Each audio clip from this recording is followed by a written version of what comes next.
शेतकरी बंधू आणि भगिनींनो नमस्कार. आपण ऐकत आहात महात्मा फुले कृषी विद्यापीठाची लोकवाहिनी रेडिओ फुले कृषी वाहिनी 90.8 FM. घराघरात मनामनात आणि जनाजनात रेडिओ फुले कृषी वाहिनी 90.8 FM. श्रोतेहो, आता परतीचा पावसाला सुरुवात झालेली आहे आणि आपल्या सगळ्यांना माहीत आहे की महाराष्ट्र राज्याचा जर एकूण लागवडीयोग्य जमिनीचा जर विचार केला तर त्यापैकी 80% शेती ही पूर्णपणे पावसाच्या पाण्यावर म्हणजे निसर्गाच्या लहरीपणावरती अवलंबून आहे. आणि विशेषतः कोरडवाहू भागातील शेतकऱ्यांचा जर विचार केला तर त्यांना आपली शेती ही पडणाऱ्या पावसाच्यावरती किंवा निसर्गाच्या लहरीपणावरतीच करावी लागते. आणि म्हणूनच कोरडवाहू क्षेत्रातील पिकांचं नियोजन करताना उत्पादन वाढीच्या दृष्टीने विविध सुधारित तंत्रज्ञानाचा वापर करणं अत्यंत गरजेचं आहे. आणि अगदी याच दृष्टिकोनातून आपण पडणाऱ्या प्रत्येक थेंबाच्या पावसाच्या पाण्याचं जमिनीमध्ये कशा पद्धतीनं ते पाणी मुरवणं गरजेचं आहे आणि त्याचा रब्बी हंगामासाठी कोरडवाहू भागामध्ये कशा पद्धतीनं पर ड्रॉप मोर का प्रत्येक थेंबाच्या जास्तीत जास्त पाण्याचा कार्यक्षम कशा पद्धतीनं वापर करता येईल आणि त्यातून आपलं उत्पादन चांगल्या पद्धतीनं कसं घेता येईल या विषयाच्या अनुषंगानं आज आपल्या 90.8 FM फुले कृषी वाहिनी स्टुडिओमध्ये आज आपण निमंत्रित केलेलं आहे डॉक्टर आदिनाथ ताकटे सर यांना. सर, आजच्या कार्यक्रमामध्ये आपलं मनपूर्वक स्वागत. नमस्कार. श्रोतेहो, डॉक्टर आदिनाथ ताकटे सर हे मृदशास्त्रज्ञ म्हणून एकात्मिक शेती पद्धती संशोधन प्रकल्प महात्मा फुले कृषी विद्यापीठ या ठिकाणी कार्यरत आहेत. आणि मला सांगायला आनंद वाटेल की अनेक वर्ष त्यांनी कोरडवाहू शेती संशोधन केंद्रामध्ये सोलापूर या ठिकाणी अत्यंत चांगल्या पद्धतीने काम केलेलं आहे. आणि आज आपण त्यांच्याकडनं जाणून घेणार आहोत कोरडवाहू क्षेत्रातील रब्बी पिकांचं नियोजन. अगदी शेतकरी बंधूंनो, कोरडवाहू क्षेत्रातील रब्बी हंगाम अगदी उंबरठ्यावर येऊन पोहोचलेला आहे आणि या दृष्टीनं कोणती पिकं घ्यावीत रब्बी हंगामामध्ये, पेरणी केव्हा करावी, कशी करावी, पेरणी करता बियाण्यांची निवड कशी करावी, बीज प्रक्रिया कशी करावी, पिकांचं खत व्यवस्थापन कसं करावं, जमिनीतील ओलाव्याचं नियोजन कसं करावं, या आणि अशा अनेक विषयांवरती आज ते आपल्याशी मार्गदर्शन करणार आहेत. तर सर, आजच्या विषयाच्या अनुषंगानं निश्चितपणे मला विचारायला आपला आनंद वाटेल की कोरडवाहू पिकांचं उत्पादन कमी येण्याची प्रमुख कारणं काय आहेत सर? शेतकरी बंधूंनो, पहिलं आणि अत्यंत महत्त्वाचं कारण म्हणजे कोरडवाहू क्षेत्रात पडणारा अत्यल्प पाऊस. हा पाऊस बेभरोशाचा असतो, लहरी असतो, अनिश्चित असतो आणि प्रतिकूल असतो. दुसरं महत्त्वाचं कारण हे शेतकऱ्यांमध्ये मूलस्थानी जलसंधारणाविषयी असलेली अनास्था. तिसरं कोरडवाहू क्षेत्रातील जमिनीच्या समस्या. यामध्ये प्रामुख्यानं जेव्हा ओल होते तेव्हा त्या आकुंचन पावतात आणि ओल कमी होते त्यावेळेस त्या प्रसरण पावतात. ही महत्त्वाची समस्या या कोरडवाहू क्षेत्रातल्या जमिनीमध्ये आहे. अगदी.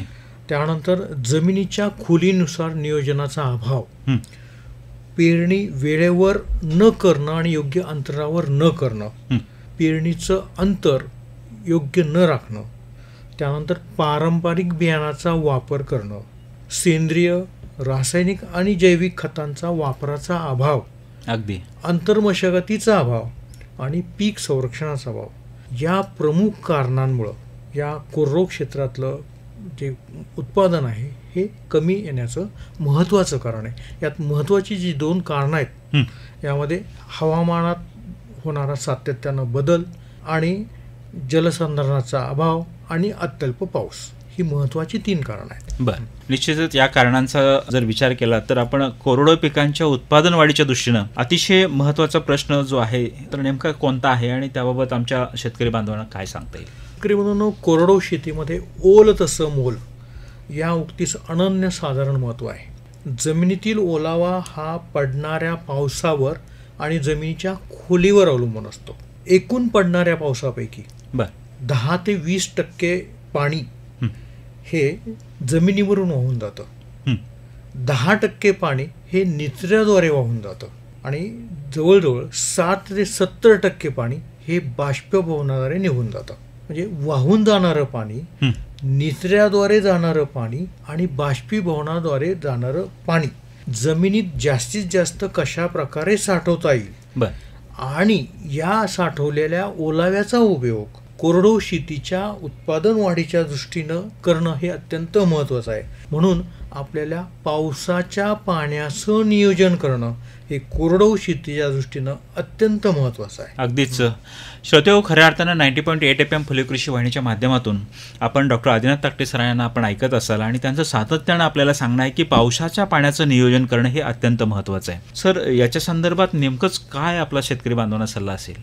शेतकरी म्हणून एकंदरीत आपण आवर्षण प्रवण क्षेत्राच्या पावसाचा अभ्यास केला तर असं दिसून येतं की पावसाचं प्रमाण हे अत्यंत कमी आहे. सर्वसाधारणपणे 300 ते 500 ते 750 mm, म्हणजे जवळजवळ 300 पासून तर 750 मिलीमीटर हा पाऊस पडतो. बरं, हा पडणारा पाऊस अनिश्चित आहे, बेभरोशाचा आहे, लहरी आहे आणि तो प्रतिकूल आहे. अगदी. सर्वसाधारणपणे जून जुलैमध्ये पावसास सुरुवात होते. जुलै ऑगस्टमध्ये पावसाचं प्रमाण घटतं आणि त्याचबरोबर तो अनिश्चित होतो. सप्टेंबर महिन्यात म्हणजे सर्वसाधारणपणे उत्तरा आणि हस्त नक्षत्रामध्ये सर्वात जास्त पाऊस म्हणजे 150 ते 200 मिलीमीटर हा पाऊस या क्षेत्रामध्ये पडतो. आणि चित्रा नक्षत्रात म्हणजे सर्वसाधारणपणे ऑक्टोबरच्या मध्यामध्ये हा पाऊस थांबतो. त्याला आपण परतीचा पाऊस थांबणं असं म्हणतो. अगदी. म्हणून या भागातील 70% क्षेत्र हे रब्बी हंगामाखाली असतं. आणि या 70% पैकी जवळजवळ पूर्वी 80% क्षेत्र हे रब्बीच्या ज्वारीखाली आपल्याला एकंदर दिसून येईल. परंतु सध्या हवामानात होणारे बदल आणि गेल्या 5 वर्षाचा जर आढावा घेतला आणि मागच्या वर्षीचं जर आपण थोडासा पावसाचं प्रमाण बघितलं तर हे कमी आहे. त्यामुळे मागच्या वर्षी ज्वारीच्या क्षेत्रामध्ये आमूलाग्र वाढ झालेली आपल्याला दिसून येते. अगदी. त्यामुळं रब्बी हंगामासाठी ओलावा साठवण्याच्या दृष्टीनं खरीप हंगामामध्ये ऑगस्ट व सप्टेंबर महिन्यामध्ये पावसाचा प्रत्येक थेंब न थेंब जमिनीत मुरवणं, अडवणं, साठवणं हे अत्यंत महत्त्वाचं आहे. त्यामुळं खरीप हंगामामध्ये जूनपासून तर सप्टेंबरपर्यंत जो काही पाऊस पडणार आहे तो आपल्याला जमिनीत मुरवणं, साठवणं, त्याचं संवर्धन करणं, जतन करणं आणि त्याचा उपयोग आपल्या रब्बी हंगामासाठी करणं हे अत्यंत महत्त्वाचं आहे. अगदीच. आपण ज्या पद्धतीनं म्हटलं त्या पद्धतीनं रब्बी ज्वारीसाठी जमिनीत पाणी मुरवणं हे एक महत्त्वाचं पंचसूत्री आहे. तर या दृष्टिकोनातून आपण सातत्यानं त्याचा उल्लेख करताय की जमिनीत पाणी मुरवणं गरजेचं आहे. या दृष्टीने शेतकरी बांधवांनी काय करणं आवश्यक आहे? शेतकरी बांधवांनो, कोरडवाहू शेती संशोधन केंद्र सोलापूर इथं सखोल असा अभ्यास करण्यात आला आणि काही महत्त्वाच्या मूलस्थानी जलसंधारण तंत्राचा वापर आपण शेतीमध्ये जर अवलंबला तर निश्चितपणे आपल्याला जमिनीत ओलावा साठवण्याच्या दृष्टीनं हे अत्यंत महत्त्वाचं आहे. शेतकऱ्यांच्या माहितीसाठी एक माहिती म्हणून सांगतो की कोरडवाहू शेती संशोधन केंद्राची स्थापना ही ब्रिटिशकालीन आहे. बरं. 1933 साली या संशोधन केंद्राची स्थापना झाली. सध्या या केंद्राला आपण कोरडवाहू शेती संशोधन केंद्र असं संबोधतो. ब्रिटिश कालांमध्ये बॉम्बे ड्राय फार्मिंग सेंटर असं त्याला संबोधण्यात येत होतं. आणि त्या काळात मृद व जलसंधारणाच्या विविध पद्धतीचा अभ्यास करण्यात आला आणि या कोरडवाहू शेती संशोधन केंद्रानं बहुमोल असं कोरडवाहू शेतकऱ्यांच्या दृष्टीनं कार्य केलेलं आहे. जवळजवळ 150हून अधिक शिफारसी या केंद्रानं आपल्या राज्याला दिलेल्या आहेत. कोरडवाहू शेतीच्या दृष्टीनं अत्यंत महत्त्वाचं कार्य या संशोधन केंद्रानं केलेलं आहे. आता नेमकं या मृद व जलसंधारणामध्ये काय करणं अपेक्षित आहे शेतकऱ्यांनी? खरीप हंगामामध्ये जमिनीची बांध बंदिस्ती करणं अत्यंत आवश्यक आहे. अवर्षण प्रवण क्षेत्रामध्ये ऑगस्ट व सप्टेंबर महिन्यामध्ये पावसाची तीव्रताही जास्त असते आणि जमीन जर उताराची असेल, पाणी जास्त वेगानं वाहून जात असेल, त्यामुळे जमिनीत पाणी कमी मुरतं.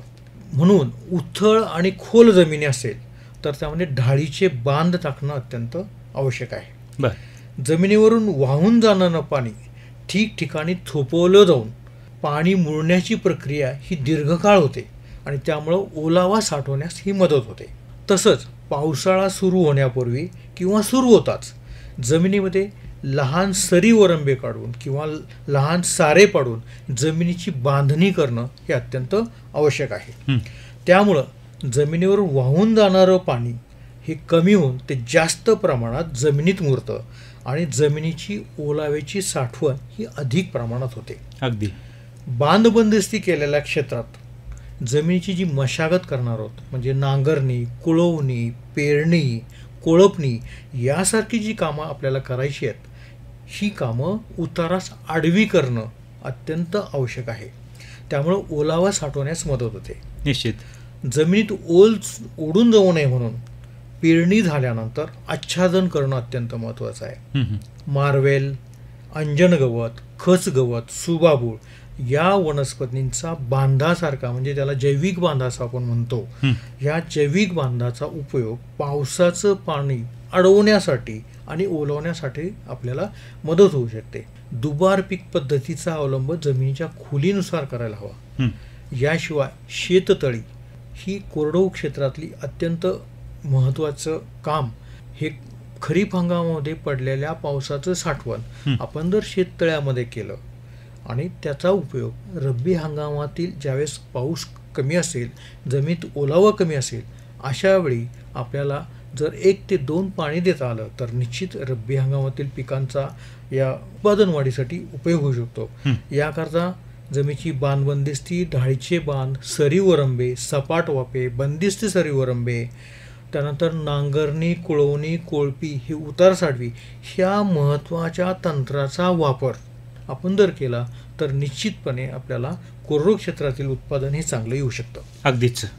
निश्चितच आता जर बघितलं तर अगदी रब्बी हंगाम हा उंबरठ्यावरती येऊन ठेकलेला आहे आणि या दृष्टिकोनातून परतीचा पाऊस हा सुद्धा आता आलेला आहे आटोक्यात. अशा वेळी कोरडवाहू क्षेत्रातील रब्बी हंगामात शेतकऱ्यांनी नेमकी कोणकोणते पिकं घेणं अपेक्षित आहे आणि या पिकांच्या पेरणीचा योग्य कालावधी कोणता आहे आणि केव्हा ही पिकं पेरणं अपेक्षित आहे? शेतकरी बंधूंनो, अवर्षण पर्वत विभागातील कोरडवाहू शेतीत प्रामुख्यानं रब्बी हंगाम ही पीक पद्धती प्रचलित आहे.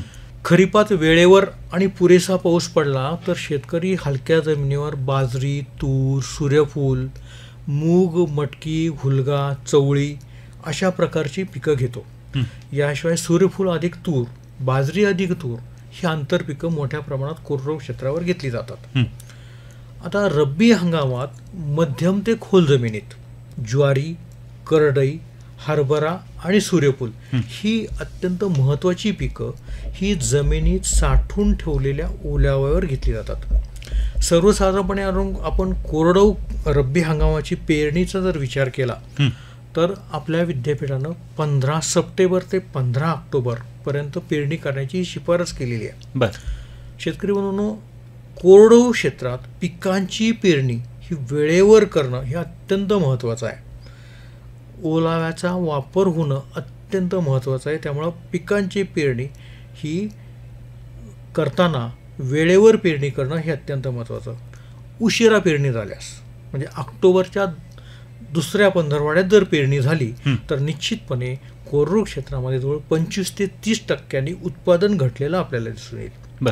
त्यामुळे जमिनीत वाफसा येताच सर्वसाधारणपणे 15 सप्टेंबर ते 15 ऑक्टोबरपर्यंत आपण ही पेरणी करायला हवी. आता आपण पीक निहाय बघूया, ज्वारीची पेरणी नेमकी करावी केव्हा. शेतकरी म्हणून सर्वसाधारणपणे आपण राज्याचा विचार केला तर बहुतांश राज्यामध्ये, बहुतांश काही भागामध्ये गोकुळ अष्टमीपासून पेरणी सुरुवात होते. अगदी. परंतु आपण पडनाशीचा विचार केला तर शेतकरी बंधूंना एक सल्ला की ज्वारीची पेरणी ही 15 सप्टेंबरच्या अगोदर आणि 15 ऑक्टोबरच्या नंतर ही करू नये. जर केली तर खोड माशीचा प्रादुर्भाव मोठ्या प्रमाणात आपल्याला झालेला दिसून येतो. त्यामुळं 15 सप्टेंबरच्या नंतर आपण पेरणी करावी. जर योग्य वेळी आपण पेरणीचा जर विचार केला तर जनरली हस्ताचा पाऊस मोठ्या प्रमाणात सप्टेंबर महिन्यामध्ये पडतो. बरोबर. एकंदर आपण कॅलेंडरचा विचार केला तर हस्त हा 25 ते 26 सप्टेंबरमध्ये दरवर्षी आपल्याला अपेक्षित असतो.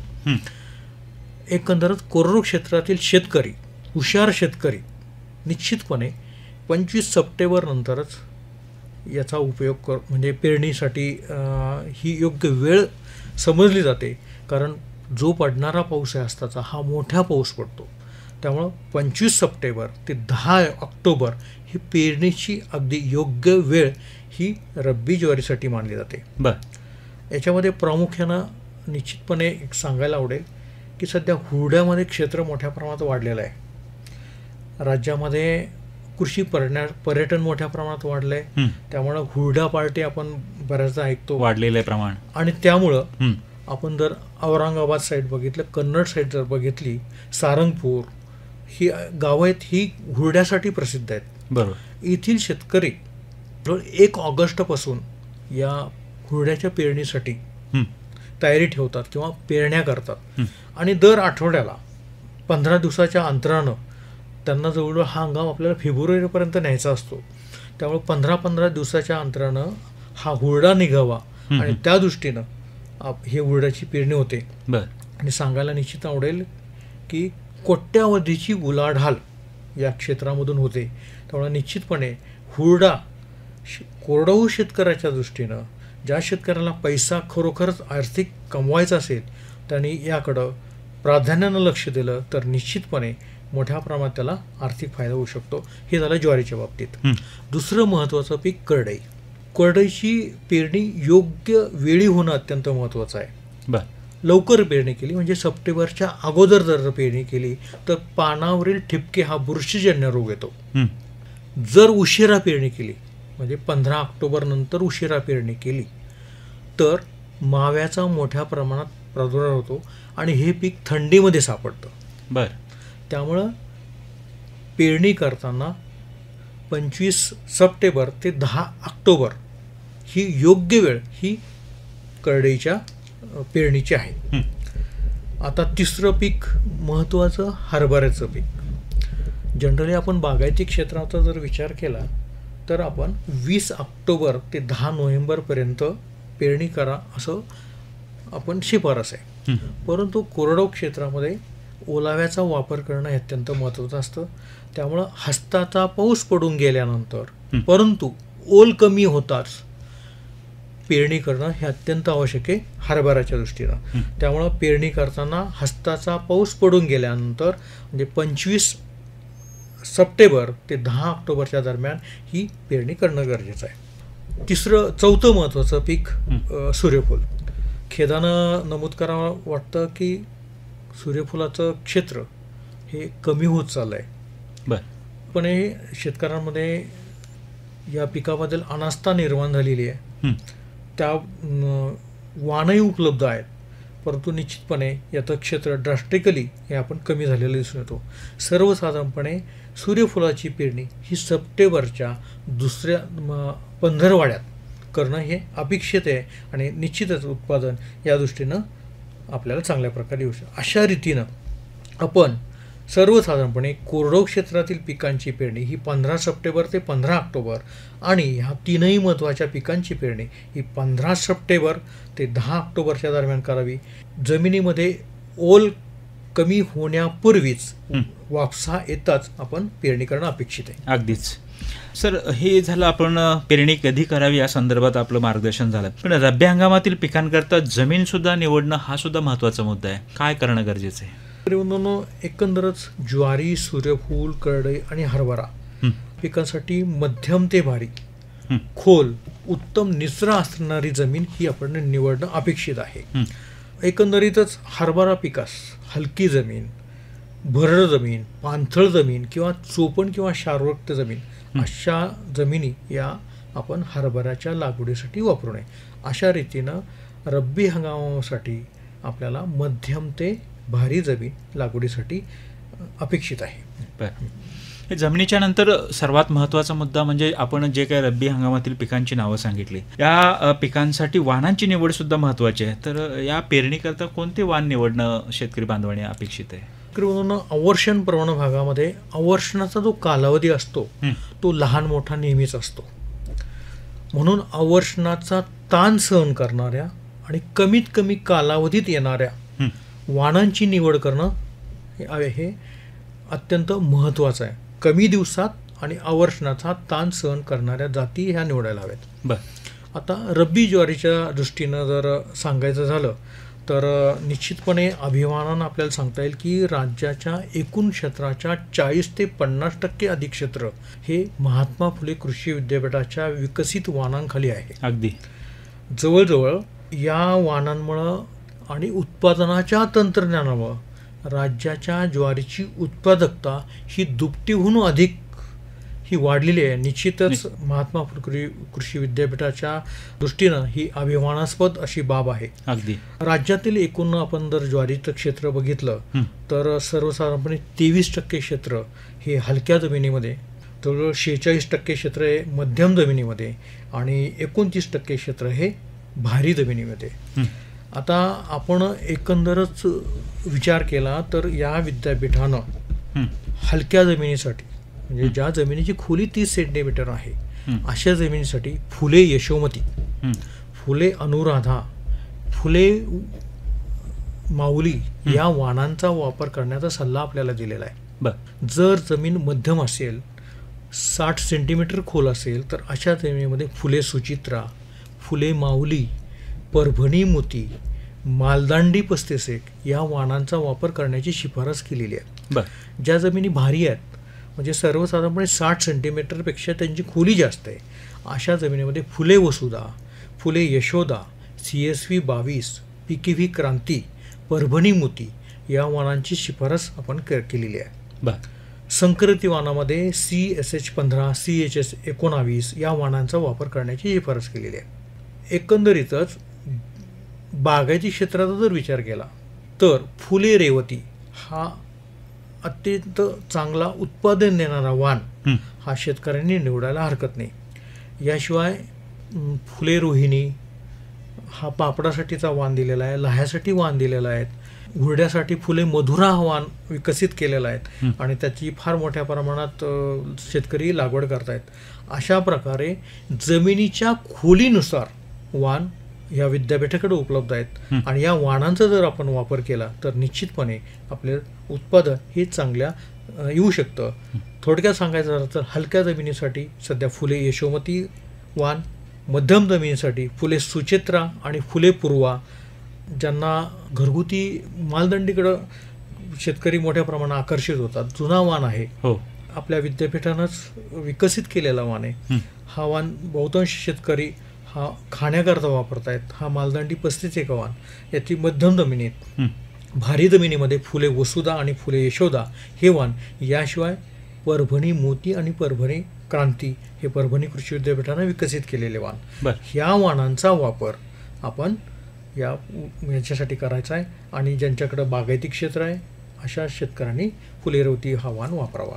निश्चितच शेतकरी बांधवांनो, जमिनीच्या प्रकारानुसार वाण विकसित करण्याचं महात्मा फुले कृषी विद्यापीठाचं फार मोठं संशोधन यामध्ये झालेलं आहे आणि सरांनी सांगितल्या पद्धतीनं आपली जमीन ज्या पद्धतीची आहे, ज्या प्रकाराची आहे त्यानुसार वाण निवडलं तर निश्चितपणे आपल्या उत्पादनामध्ये फार मोठी किमया झालेली दिसेल. सर, या दृष्टिकोनातून ज्या आपण वाणांची नावं सांगितली, शेतकरी बांधवांना याच्यासाठी जर बियाण्यांची गरज लागली तर त्यांनी कुठे संपर्क करणं अपेक्षित आहे? शेतकरी बंधूंनो, 2 सप्टेंबरपासून विद्यापीठाकडं फुले यशोमती, फुले रेवती, फुले वसुधा आणि फुले सुचित्रा हे वाण विद्यापीठाच्या मेन गेटवर विक्रीसाठी उपलब्ध आहे आणि थोड्या दिवसात फुले मधुरा हा हुरड्यासाठीचा वाणसुद्धा उपलब्ध होईल.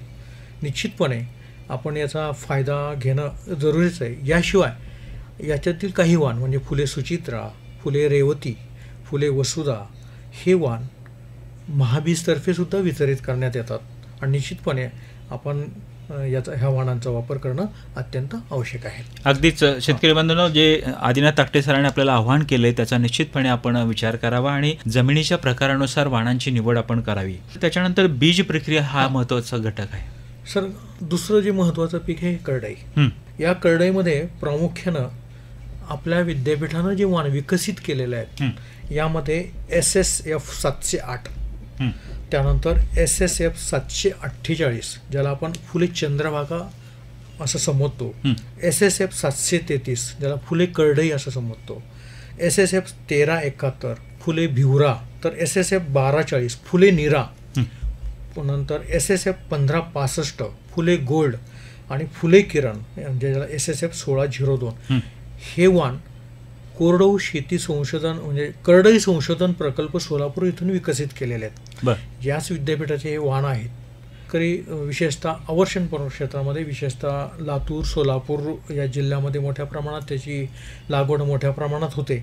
याशिवाय बिगर काटेरी वाण यामध्ये SSF 758, नंतर नारी 6 आणि नारी NH1 हे वाण देखील बिगर काटेरी वाण हे पेरणीकरता बाजारामध्ये उपलब्ध आहेत. या वाणांचा वापर आपण करायला हवा. तिसरं महत्त्वाचं पीक आहे हरभरा. शेतकरी बंधूंनो, देशी हरभऱ्यामध्ये निश्चितच एक अभिमानास्पद आमच्या विद्यापीठाचं राज्याला कडधान्यामध्ये स्वयंपूर्णतेकडे वाटचाल करण्यासाठी या महात्मा फुले कृषी विद्यापीठाचं मोठं योगदान आहे आत्तापर्यंत या विद्यापीठानं 14 वाण विकसित केलेले आहेत आणि यापैकी 4 वाण हे राष्ट्रीय पातळीवर आणि एकंदरच राज्याचा विचार केला तर 40% अधिक क्षेत्रावर या वाणांचा वापर, या लागवड या राज्यामध्ये मोठ्या प्रमाणात होते आणि निश्चितचपणे महात्मा फुले कृषी विद्यापीठाच्या या विकसित वाणांनी, हरभऱ्याच्या वाणांनी राज्याला निश्चितच समृद्ध केलं असं मी म्हणेल. अगदी जवळजवळ 40 ते 50% क्षेत्रावर या वाणांची मोठ्या प्रमाणात लागवड होते. निश्चितच खरं तर अभिमानास्पद बाब आहे की ज्या शास्त्रज्ञांनी हे वाण काढलेत या माध्यमातून पुन्हा एकदा त्यांचं आपण अभिनंदन करूया की निश्चितपणे भूषणावं कार्य या शास्त्रज्ञांनी केलेलं आहे. यामध्ये प्रामुख्यानं कोरडवाहू क्षेत्राकरता जो वाण वापरला जातो तो विजय, दिग्विजय, त्यानंतर फुले विश्वराज हे वाण प्रामुख्यानं कोरडवाहू क्षेत्रासाठी आपण शिफारशीत केलेले आहेत. त्यानंतर फुले विक्रम हा कंबाईन हार्वेस्टरने आपण वाण विकसित केला आहे. हा सुद्धा विशेष म्हणजे राज्यात मध्ये जे काही हे वाण विकसित आहेत हे कोरडवाहू क्षेत्राकरता, बागायत क्षेत्राकरता आणि उशिरा पेरणीकरता. आत्ता जे वाण मी सांगितलेत विजय, दिग्विजय, फुले विक्रम, फुले विश्वराज हे 4ही वाण कोरडवाहू, बागायत आणि उशिरा पेरणीकरता शिफारस केलेले आहेत. ज्या शेतकऱ्यांना कोरडवाहू क्षेत्रामध्ये लागवड करायची आहे या शेतकऱ्यांनी विजय, दिग्विजय आणि फुले विश्वराज या वाणांची लागवड करावी. ज्यांना कंबाईन हार्वेस्टरद्वारे हार्वेस्टिंग करणं शक्य आहे अशा शेतकऱ्यांनी फुले विक्रम या वाणांचा वापर करावा. या निश्चितपणे आपलं चांगलं उत्पादन येऊ शकतं. चौथं महत्त्वाचं पीक हे सूर्यफूल. यामध्ये प्रामुख्यानं फुले भास्कर आणि भानू हे विद्यापीठानं विकसित केलेले वाण आहेत. कोरडवाहू शेती संशोधन केंद्र सोलापूर येथे हे वाण विकसित झालेले आहेत. याशिवाय फुले रविराज विद्यापीठानं विकसित केलेलं वाण आहे. KBSS 44 हा एक वाण विकसित केला आहे. याशिवाय अकोला संकरित सूर्यफूल 27, त्यानंतर लातूर संकरित सूर्यफूल 171 आणि 25 हे वाण सूर्यफूल संशोधन केंद्र म्हणजे लातूर परभणी कृषी विद्यापीठाचे विकसित केलेले आहेत. या वाणांचा वापर आपण कोरडवाहू क्षेत्रासाठी आपण केल्यास निश्चित प्रकारे आपल्याला उत्पादन हे चांगलं येऊ शकतं. अगदीच सर, ही संपूर्ण आपण वाणांची माहिती अत्यंत सविस्तरपणे आमच्या सर्व श्रोत्यांच्यासाठी आपण सांगितलीत. श्रोतेहो, खऱ्या अर्थानं आज आपला विषय सुरू आहे कोरडवाहू क्षेत्रातील रब्बी पिकांचं नियोजन आणि आपल्याशी संवाद साधत आहेत डॉक्टर आदिनाथ ताकटे सर. यानंतर जर वाणांचं सांगितलं, आपण बियाणांचं सांगितलं, पण बीज प्रक्रिया हा सुद्धा एक महत्त्वाचा घटक रब्बी संशोधन ह्याच्यामध्ये आहे. तर या दृष्टीनं खऱ्या अर्थानं बियाणाला लसीकरणच असं म्हणावं लागेल बीज प्रक्रियेला. तर पेरणीपूर्वी बीज प्रक्रिया करणं हे अत्यंत महत्त्वाचं असतं. याबाबत काय सांगता येईल? शेतकरी बीज प्रक्रिया शेतकरी 2 कारणांसाठी करत असतो. पहिलं कारण बीजांकुरण होण्यासाठी आणि तिसरं कारण बियांपासून जे काही रोग आणि किडींचा प्रादुर्भाव होतो त्याला अटकाव करण्यासाठी हे आपण बीज प्रक्रिया करत असतो. आता याच्यातलं पहिलं महत्त्वाचं पीक आहे रब्बी ज्वारी. पेरणीपूर्वी बियाणास गंधकाची प्रक्रिया करणं अत्यंत महत्त्वाचं आहे. 1 किलो बियाणात 300 मेश गंधक आपण जर लावलं तर त्यामुळे कानी रोग येत नाही. त्यामुळं गंधकाची प्रक्रिया केल्यानंतर, म्हणजे ही गंधकाची प्रक्रिया आपण कानी रोगचा अटकाव करण्यासाठी करतो. ही प्रक्रिया केल्यानंतर 10 किलो बियाणास 250 ग्रॅम अझोटोबॅक्टर आणि PSB या जीवाणू संवर्धनांची प्रक्रिया जर केली तर उत्पादनात खरं तर बीज प्रक्रिया, जैविक खतांची बीज प्रक्रिया ही अत्यंत सुलभ, सोपी, कमी खर्चात आणि चांगलं उत्पादन देणारी ही प्रक्रिया आहे. त्यामुळे कोरडवाहू क्षेत्रातील आपल्याला उत्पादन वाढवायचं असेल कमी पैशात, कमी खर्चात आणि कमी श्रमात, तर निश्चित ही बीज प्रक्रिया आपण करू शकतो. दुसरं महत्त्वाचं पीक हरभरा. पेरणीपूर्वी प्रत्येक किलो बियाणास 5 किलो ट्रायकोडर्मा याची बीज प्रक्रिया करावी किंवा कार्बॅडेंझिन किंवा थायरमची प्रक्रिया करावी. जैविक प्रक्रियेमध्ये रायझोबियम आणि PSB प्रत्येकी 10 किलो बियाणास 250 ग्रॅम याची आपण प्रक्रिया करायला हवी. तिसरं महत्त्वाचं करडई. करडईला सर्वसाधारणपणे आपण 2 ते 3 ग्रॅम कार्बॅडेंझिन किंवा थायरम किंवा बुरशीनाशक हे 2 ते 3 वापरले हवं. याशिवाय ही प्रक्रिया केल्यानंतर 10 किलो बियाणास 250 ग्रॅम अझोटोबॅक्टर आणि PSB या जीवाणू संवर्धनाची प्रक्रिया करायला हवी. सूर्यफुलामध्ये 2.5 ग्रॅम थायरम किंवा 5 ग्रॅम इमिडोक्लोप्रिड ही बीज प्रक्रिया करावी. त्यानंतर 10 किलो बियाणास 250 ग्रॅम अझोटोबॅक्टर आणि PSB या जीवाणू संवर्धनाची प्रक्रिया करणं अत्यंत आवश्यक आहे. निश्चितचपणे आत्ता ज्या जैविक खतांचा आपण उल्लेख केला, अझोटोबॅक्टर, रायझोबियम, ट्रायकोडर्मा, स्फुरद विरघळणारे जीवाणू म्हणजे PSB हे आपल्या विद्यापीठाच्या कृषी अणुजीवशास्त्र विभागामध्ये उपलब्ध आहेत आणि निश्चितपणे अगदी कमी पैशात मिळणारं हे आणि आपल्याला कमी श्रमात करणार ही बीज प्रक्रिया अगदीच आहे. त्याचा वापर आपण शेतकऱ्यांनी करायला हवा. शेतकरी बांधवांनो, फुले कृषी वाहिनी या आपल्या रेडिओ केंद्रावरून आपण सातत्यानं सर्व शेतकरी बांधवांना आवाहन करत असतो की रोगशास्त्र आणि अणुजीवशास्त्र विभाग महात्मा फुले कृषी विद्यापीठ राहुरी या ठिकाणी कार्यालयीन वेळेमध्ये जीवाणू संवर्धक आणि जैविक खते हे शेतकरी बांधवांसाठी उपलब्ध आहेत, विक्रीसाठी उपलब्ध आहेत. तरी जरूर आपण त्याचा लाभ घ्यायचा आहे आणि आपण पेरणीपूर्वी बीज प्रक्रिया ही करणं अत्यंत गरजेचे आहे. तर पिकाच्या उत्पादन वाढीसाठी पेरणीचं अंतर देखील महत्त्वाचं असतं आणि या दृष्टिकोनातून पिकांच्या पेरणीचं अंतर किती ठेवावं, पेरणीसाठी बियाणं किती वापरावं आणि पेरणी कशी करावी हे सुद्धा महत्त्वाचं आहे. सर, काय सांगताय? निश्चितच शेतकऱ्यांना योग्य बियाणांची निवड करून योग्य अंतरावर आणि वेळेवर पेरणी करणं तितकंच महत्त्वाचं आहे. योग्य अंतरावर पेरणी केली नाही तर तणांचा प्रादुर्भाव वाढतो आणि आंतर मशागतीस अडथळा निर्माण होतो. त्यामुळं योग्य अंतरावर पेरणी करणं तितकंच महत्त्वाचं आहे. ज्वारीची पेरणी ही 45 बाय 20 सेंटीमीटर, 15 ते 20 सेंटीमीटर म्हणजे 2 ओळीतील अंतर 45 सेंटीमीटर आणि 2 रोपातील अंतर ते 15 ते 20 सेंटीमीटर ठेवणं अत्यंत आवश्यक आहे. त्याकरता हेक्टरी 10 ते 12 किलो बियाणं हे ज्वारीचं वापरावं. करडईची पेरणी ही 45 बाय 20 सेंटीमीटर अंतर करावी, त्यासाठी 10 ते 12 किलो बियाणं वापरावं. हरभऱ्याची पेरणी ही 30 बाय 10 सेंटीमीटर अंतरावर करावी. जाती परत्वे, प्रत्येक वाणांचा आकार वेगळा आहे. लहान आकार, मध्यम आकार आणि मोठा आकार यामध्ये काबुली सुद्धा वाण आहेत. त्यामुळे जाती परत्वे 70 ते 100 किलो बियाणं आपण हे वापरायला हवं. सूर्यफुलाच्या बाबतीत मध्यम जमिनीमध्ये 45 बाय 30 सेंटीमीटर अंतरावर आपण पेरणी करावी. भारी जमिनीत 60 बाय 30 सेंटीमीटर अंतरावर पेरणी करावी. बियाणांचा वापर हा सर्वसाधारणपणे 8 ते 10 किलो आणि सुधारित किंवा संकरित वाण असेल तर 5 ते 6 किलो अशा प्रकारे आपण या बियाणांचा वापर करायला हवा. पेरणी 2 चाड्याच्या पाभरीनं करावी. बी जास्त खोलवर पडणार नाही हे बघावं, खूप दाट पडणार नाही हे बघावं, याची काळजी प्रामुख्याने घ्यावी. विशेषतः हरभरा पिकाच्या बाबतीत मी सांगेल की आपण जनरली बागायती पिकांची ज्यावेळेस पेरणी करतो त्यावेळेस 5 सेंटीमीटर खोलीवर पेरणी करा असं सांगतो.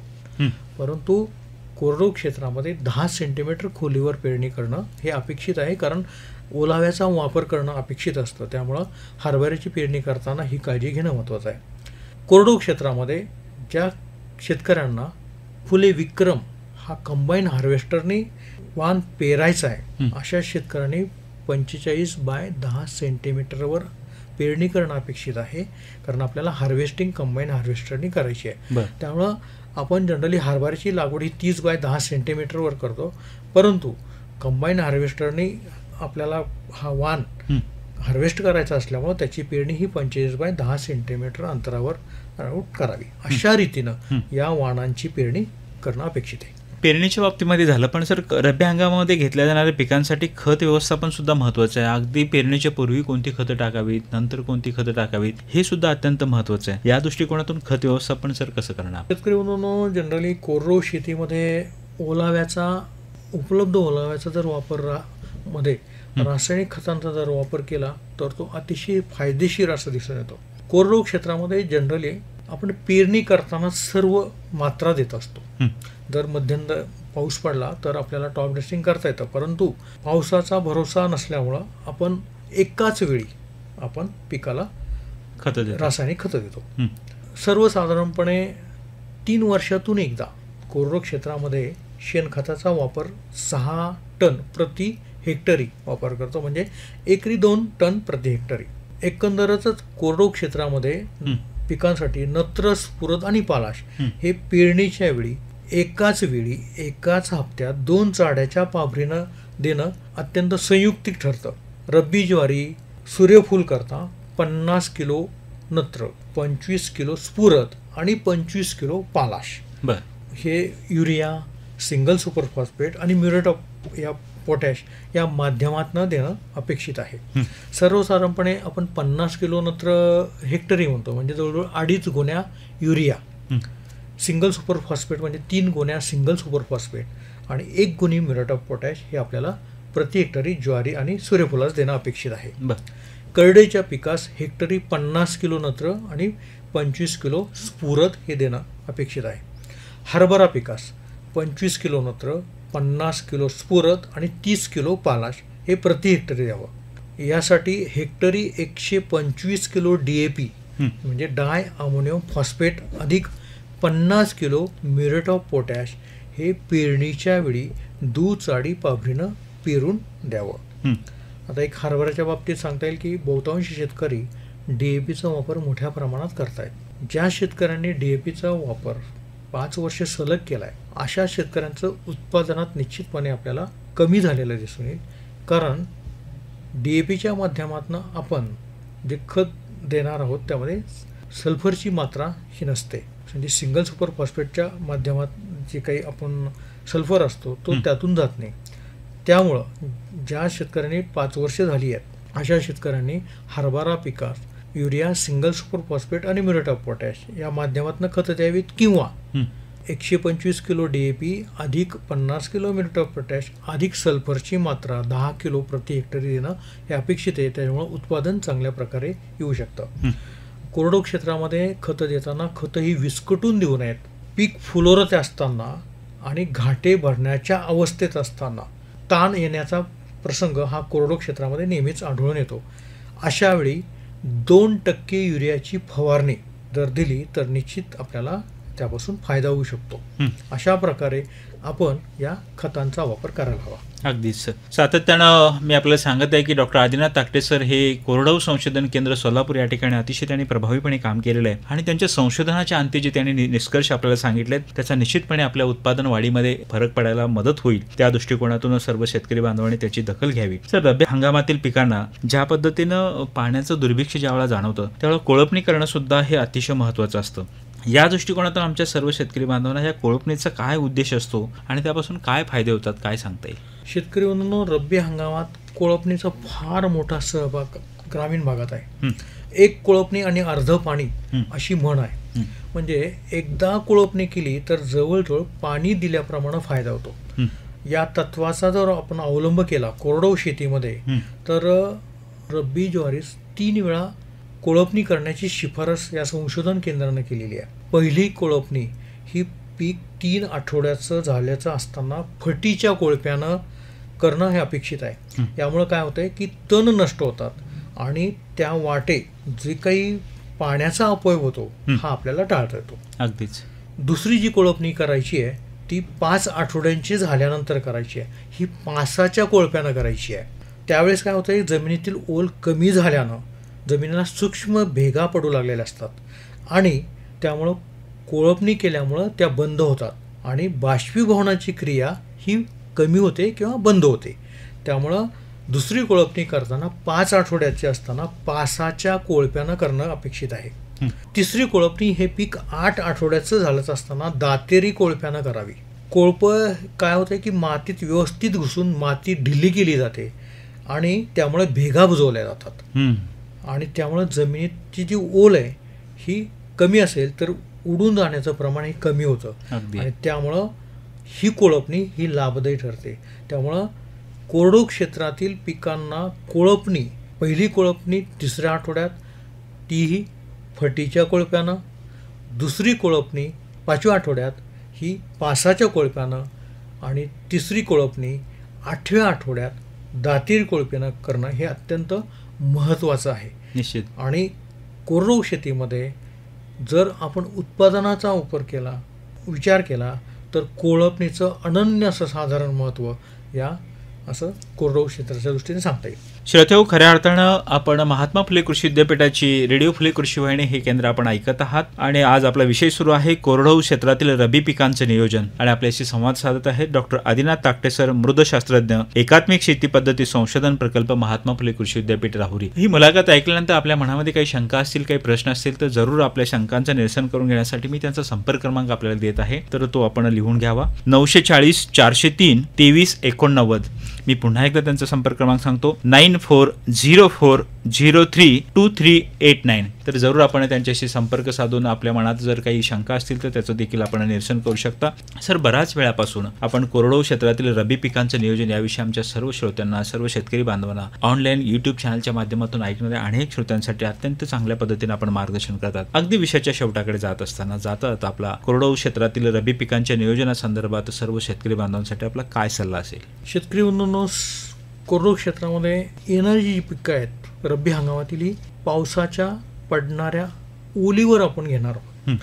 त्यामुळं पावसाच्या पाण्याचं संवर्धन करणं, जतन करणं, जमिनीत पाणी अडवणं, मुरवणं, जिरवणं आणि त्याचं संवर्धन करणं हे सगळ्यात महत्त्वाचा हा सल्ला या दृष्टीनं मी देईल. त्यानंतर जमिनीच्या खोलीनुसार पिकांचं नियोजन हे अत्यंत महत्त्वाचं. कोरडवाहू क्षेत्रामध्ये योग्य वेळी आणि योग्य अंतरावर आणि योग्य वाणांची निवड ही अत्यंत महत्त्वाची. आणि सर्वात महत्त्वाचं, योग्य वेळी अंतर्मशागत आणि पीक संरक्षण करणं. ह्या महत्त्वाच्या बाबींचा जर आपण विचार केला तर निश्चितपणे कोरडवाहू क्षेत्राच्या दृष्टीनं उत्पादन वाढीसाठी हे अत्यंत महत्त्वाचं आहे. निश्चितच खऱ्या अर्थानं शेतकरी बंधूंनो, अत्यंत चांगल्या पद्धतीचं मार्गदर्शन आपल्याला डॉक्टर आदिनाथ ताकटे सर यांनी केलेलं आहे. सर, आपण 90.8 FM फुले कृषी वाहिनी या महात्मा फुले कृषी विद्यापीठाच्या स्टुडिओमध्ये आलात आणि संपूर्ण शेतकऱ्यांच्यासाठी कोरडवाहू क्षेत्रातील रब्बी पिकाचं नियोजन याविषयीची अत्यंत चांगली अशी माहिती, शास्त्रशुद्ध माहिती सर्व श्रोत्यांच्यासाठी या ठिकाणी सांगितलात. त्याबद्दल ऑनलाईनच्या माध्यमातून ऐकणारे अनेक श्रोते असतील, यूट्यूब चॅनलच्या माध्यमातून ऐकणारे अनेक श्रोते असतील, त्याचबरोबर 90.8 FM फुले कृषी वाहिनीच्या माध्यमातून ऐकणारे सर्व शेतकरी बांधव असतील, या सर्वांच्या वतीनं आपल्याला खूप खूप मनापासून धन्यवाद आणि आपल्या भावी निरामय निरोगी आयुष्यासाठी खूप खूप धन्यवाद. नमस्कार. कोरडवाहू क्षेत्रातील रब्बी पीक नियोजन याविषयी डॉक्टर आदिनाथ ताकटे, मृदशास्त्रज्ञ, एकात्मिक शेती पद्धती संशोधन प्रकल्प, महात्मा फुले कृषी विद्यापीठ राहुरी यांनी दिलेली माहिती आपण ऐकलीत. कृषी जगत ज्ञानदाता या विशेष कार्यक्रमामध्ये या ठिकाणी मी आपला निरोप घेतो. पुन्हा भेटूया एका नवीन विषयासोबत आणि एका नवीन तज्ज्ञांसोबत. तोपर्यंत सर्वांना नमस्कार.